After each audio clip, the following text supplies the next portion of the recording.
So what do you expect to happen tomorrow? Well, I asked for a conference with everybody just to kind of explain my situation. I don't think a lot of them really understand what we've been through the last 9 months. I've been on the floor, I don't know, over a dozen times, with Democrats, doing the same thing that my colleagues did the other night. And I objected at that point, but just kind of let them know the timeline and what we've done, how we've done it. I welcome all points of reference in terms of advice, how to get through this. I think that's pretty much. I'm going to do a little talking. I'm sure there'll be some more people talk. Everybody's getting a little antsy with Israel, and myself included, of what's going on. And I want to get out of this, but I'd love to talk to the Defense Department and try to work out some kind of negotiation. And that has not happened yet. No, I hadn't heard from anybody. So, I mean, when the Republicans came out, your colleagues came out last week, did that change the dynamic at all in any way? Well, it's kind of said, well, not just the Democrats, but also some Republicans are getting a little tired of this. And as I've said all along, I hate doing this, but it's only situation where you can get the attention of the Democrats and the DOD. And there's some good people that need to be promoted.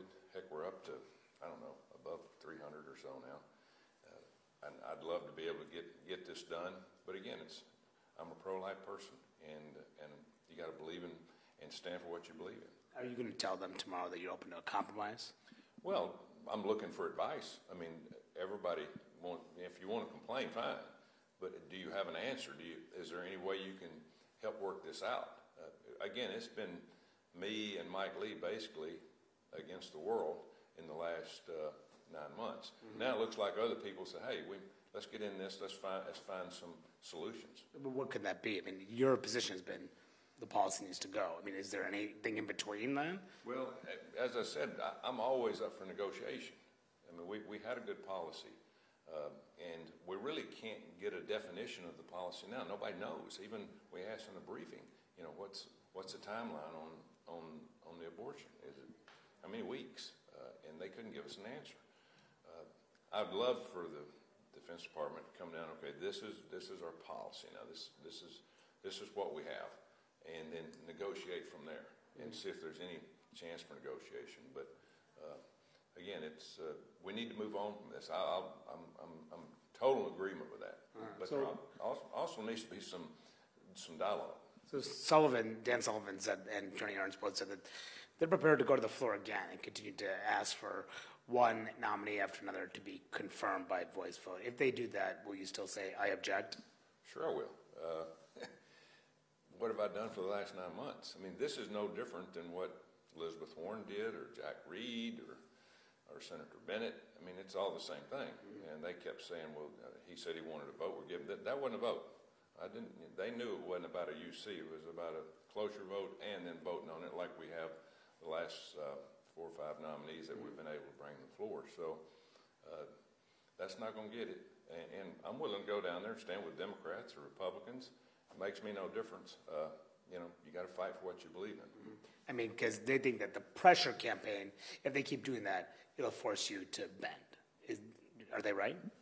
Well, again, that's the reason I want to go through the timeline. They don't understand what I've done with the Democrats for the last 9 months. They're new to the game. Just bringing 60 people, I think Elizabeth Warren went through 100 one night. I mean, it was long. And I don't mind the time. I mean, this is not about time. It's not about work. It's about doing the right things and having the right solutions. Again, I'm up for negotiation. I'm up to hear what the actual policy is, and we have no definition yet of the policy other than they're going to change it to travel and 3 more weeks and dependence, but we have no timeline in terms of when the abortions are. Why are you so convinced that this will not hurt readiness? I mean, you heard Dan Sullivan say this is a national security suicide mission, he said. I mean, why are you so, what gives you the belief that he's wrong? Well, you're talking about 300 people out of 2 million. I mean, come on. I mean, this is, it's the Department of Defense. It's CQ Brown. It's all the other generals that have jobs. It's Secretary Austin's job to get people ready. I mean, people are still in the game. They might not be making a call somewhere, but they might after I give them a promotion.